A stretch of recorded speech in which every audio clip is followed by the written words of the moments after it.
आओ Saxena. Good evening sir. तो तुम बिहार से लौट कर आ गए? जी सर। तुम्हारे बीवी बच्चे कैसे? अच्छे हैं सर। और तुम? मैं भी अच्छा हूँ। नागपाल के साथ इतना बुरा होने के बावजूद भी तुम अच्छे हो, ताज्जुब है। हमारे नॉर्थ जोन का आदमी तुम्हारे अंडर में काम करता है ना? जी सर। और तुम्हारे होते हुए हमारी कंस्ट्रक्शन का काम रुकवा दिया गया, बनी हुई बिल्डिंग तोड़ दी गई। जी वो नॉर्थ जोन के एमएलए साहब और कलेक्टर साहब इतने सख्त हैं कि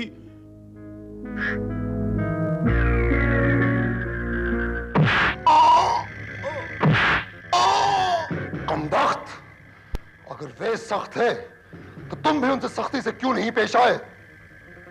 नागपाल के पाले हुए नाग हो तुम, और मैंने तुम्हें इंसानों को डसने के हजारों तरीके बताए हैं, फिर भी तुम। मैंने हर तरीका आजमाया सर, लेकिन मैं सर।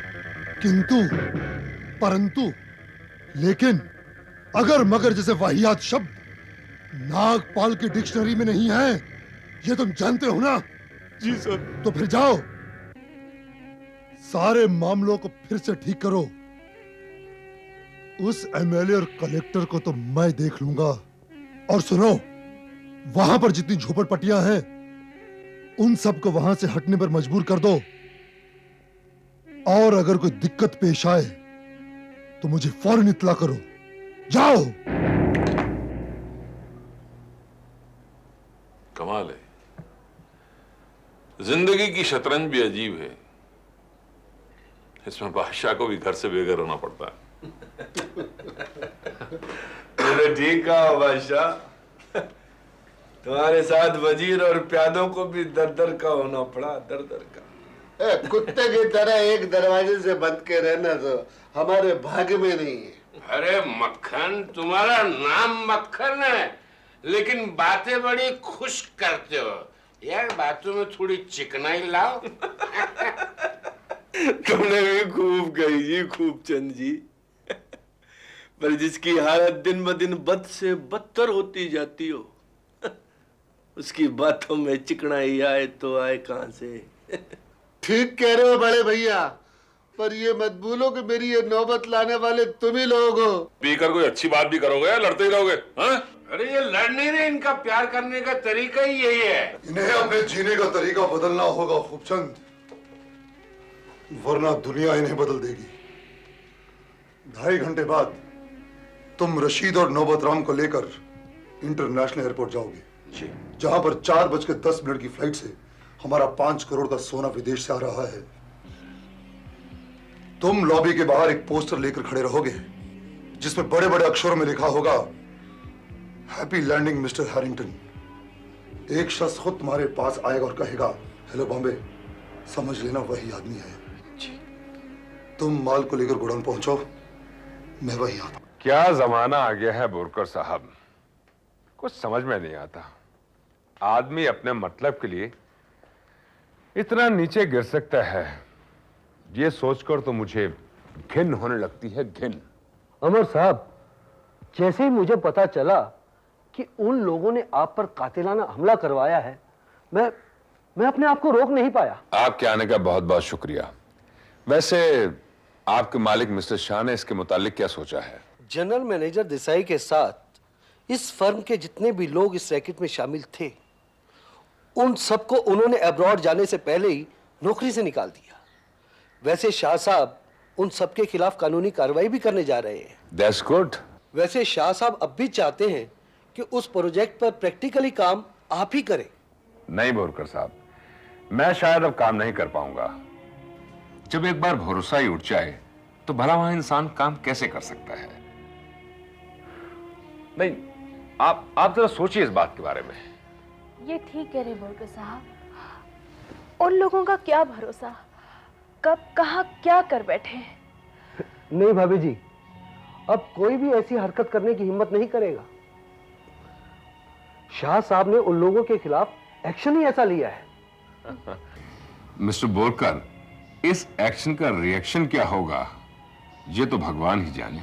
भगवान ने तुम्हारी लॉटरी निकाल दी यार दिनेश। इतना बड़ा ऑफर तो नसीब वालों को ही मिलता है। बात तो तुम्हारी ठीक है रमन, बरसों से इस लाइन में हूं, पहली बार इतना बड़ा प्रोजेक्ट शुरू करने जा रहा हूं मैं। उस जमीन से लगती मेरे पास भी कुछ जमीन है, बरसों से वहां काम शुरू नहीं कर सका क्योंकि वहां काम शुरू करना काफी कॉस्टली और रिस्की पड़ता है। खैर, अब तुम काम शुरू कर ही रहे हो तो मैं भी हौसला कर पाऊंगा। वहां भी आबादी हो जाएगी तो बायर्स भी आने लगेंगे। अरे तुम जहन्नुम में कंस्ट्रक्शन शुरू करवाओ, बायर्स तो वहां भी आने लगेंगे और फिर वो एरिया तो जन्नत है यार। हाँ रमन, उस दिन मैं साइट देखने गया था, दूर दूर तक बस नागपाल की ही जमीन नजर आई। नागपाल बिल्डर्स और नागपाल प्रमोटर्स का बोर्ड तो मैं भी कुछ समय से देख रहा हूं। बस एक बार ये लीगल फॉर्मेलिटीज पूरी हो जाएं, फिर उस जमीन पर काम भी शुरू करवाते हैं। गो अहेड यार, जब काम शुरू हो जाए तो यारों को पार्टी देना मत भूलना। कैसी बात कर रहे हो रमन, लाइफ की बेस्ट अपॉर्चुनिटी मिलने जा रही है मुझे। अरे दोस्तों को पार्टी नहीं दूंगा तो सब मिलकर मार डालेंगे मुझे। चल मैं निकलता हूं। Okay okay bye. Okay bye. Okay good luck.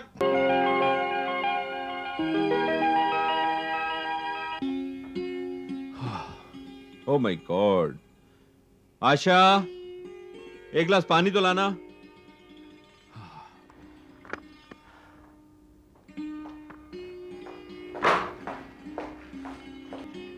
लीजिए। Thank you.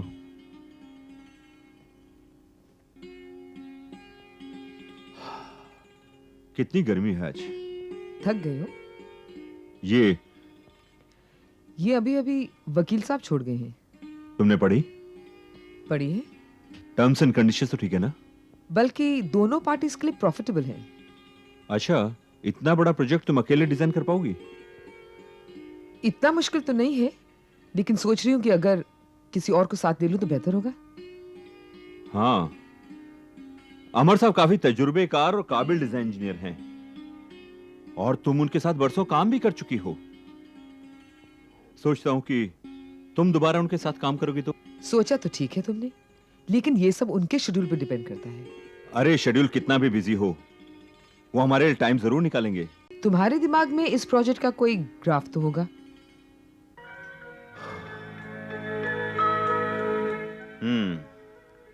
इतनी बड़ी टाउनशिप में हर चीज ही बनानी होगी, जैसे school, college, library, club, hospital, shopping centre. लेकिन ये सब डिजाइन करने में तो महीनों लग जाएंगे।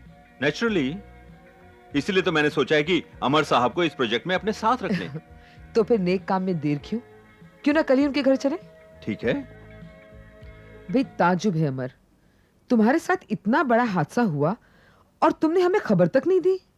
भाई कम से कम एक फोन तो कर सकते थे। दरअसल आशा, शुभम तो नेहा को कॉलेज में मिलता था, उसने भी कभी बात नहीं की। इन्होंने ही उसे किसी को कहने से मना किया था।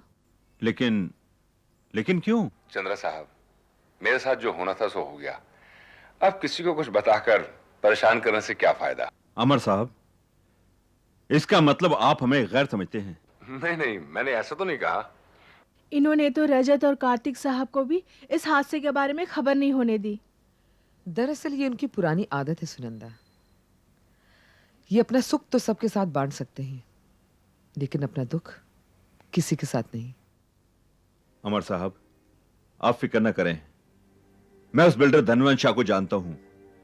मैं उससे पर्सनली मिलकर उनके आदमियों की शिकायत करूंगा। नहीं, इसकी कोई जरूरत नहीं। चंद्रा साहब, शाह साहब ने अपने उन आदमियों के खिलाफ कानूनी कार्रवाई भी की है। छोड़िए इन बातों को, ये बताइए कि आपका कामकाज कैसे चल रहा है? काम तो अच्छा चल रहा है अमर साहब। ये जल्द ही सबर्ब्स में एक नया प्रोजेक्ट शुरू करने वाले हैं, जहां 30,000 फ्लैट्स की एक नई टाउनशिप होगी। ओह, दैट्स वंडरफुल। अमर साहब, मैं चाहता हूं कि इतने बड़े प्रोजेक्ट के डिजाइन पर आप भी आशा के साथ काम करें। करीब 19-20 साल के बाद इकट्ठे काम करने का मौका मिलेगा। आशा, मुझे तुम्हारे साथ काम करने में खुशी होगी। क्यों Sunanda? It's a sheer coincidence Amar कि दिनेश को इतना बड़ा प्रोजेक्ट मिला है। करेक्ट। इसे ही तो तकदीर कहते हैं और तकदीर के दरवाजे इत्तेफाक से ही खुलते हैं चंद्रा साहब। मैं भी तकदीर को मानता हूं और मेरी बात का यकीन मानिए अमर साहब, वो आदमी सचमुच दिल वाला है। सर, सारा सोना मानिक चंद के वहां गलवाने के लिए भेज दिया है। अब तुम हमारे साउथ जोन के एजेंट के जरिए ये सारा माल हिंदुस्तान की मार्केट को पहुंचाओ। जी। कहो रशीद मियां, हमारे स्मगलिंग के इस धंधे में तुम पहली मर्तबा शामिल हुए हो। कहो कहो रशीद मियां, हमारे स्मगलिंग के इस धंधे में तुम पहली मर्तबा शामिल हुए हो। कहो, तजुर्बा कैसा रहा?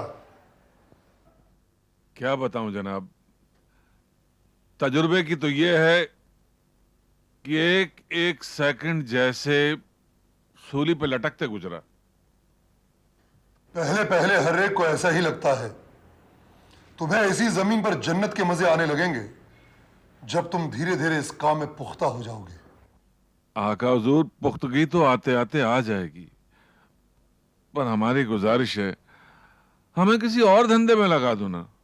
सर जी, ऐसा कुछ नहीं हो सकता कि नहीं, मतलब हम काम तो बेमानी का ही करेंगे, हाँ, पर वो होगा जरा हमारे स्टैंडर्ड का। ये जरा कुछ हाई क्वालिटी का है जी।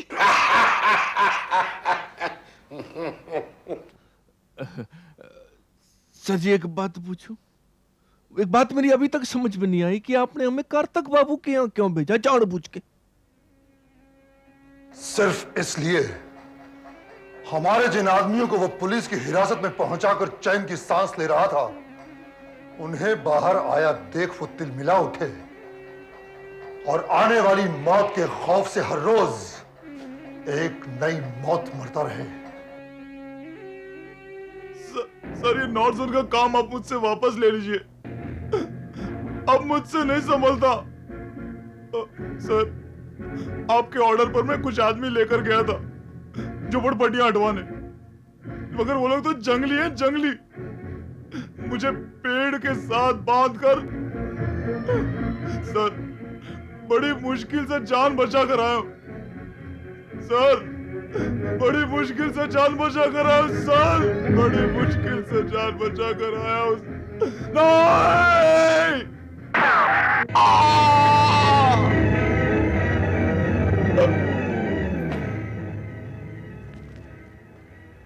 खूबचंद, फितरतन नाग वो होता है जिसमें जहर हो, और ये अपनी फितरत भूल चुका था।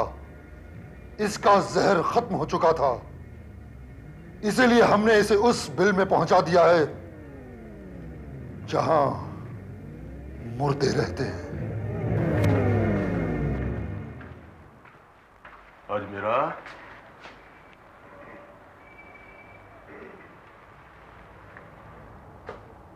तुम तो 7 बजे आने वाले थे, देरी क्यों? अब उनका लोकल लेट हो गया था, इसलिए आने में देर हो गया। बोला तो बोला यार। जनाब इंतजार कर रहे हैं।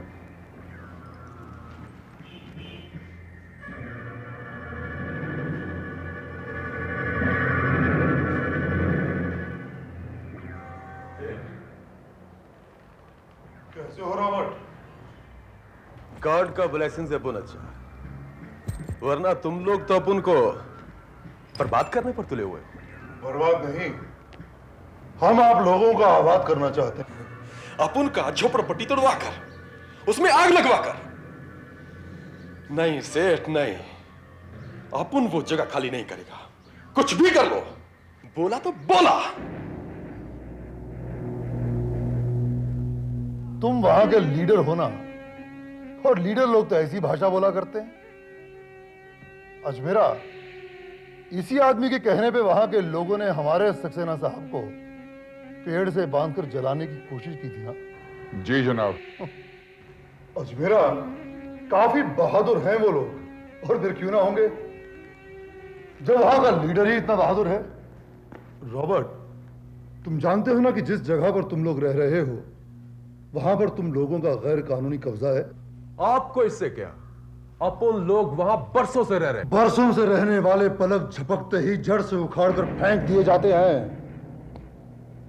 बेहतर यही होगा कि मुझसे कुछ मुआवजा लेकर वो जगह खाली कर दो। ऐसा कभी नहीं होगा सेठ, अपन मर जाएगा लेकिन वो जगह खाली नहीं करेगा। बोला तो बोला।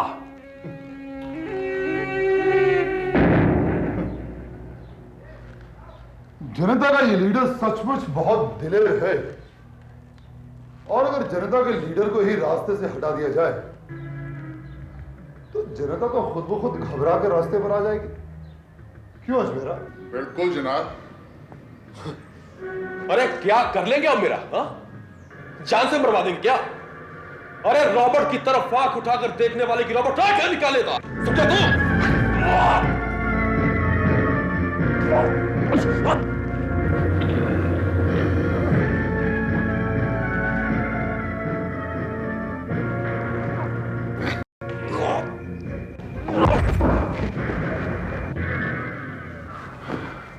अजमेरा, लाश को ठिकाने लगा दो। जी जनाब, आपके रास्ते की रुकावट बनने वाले इस मोहरे को हमने बड़े प्यार से पीट डाला।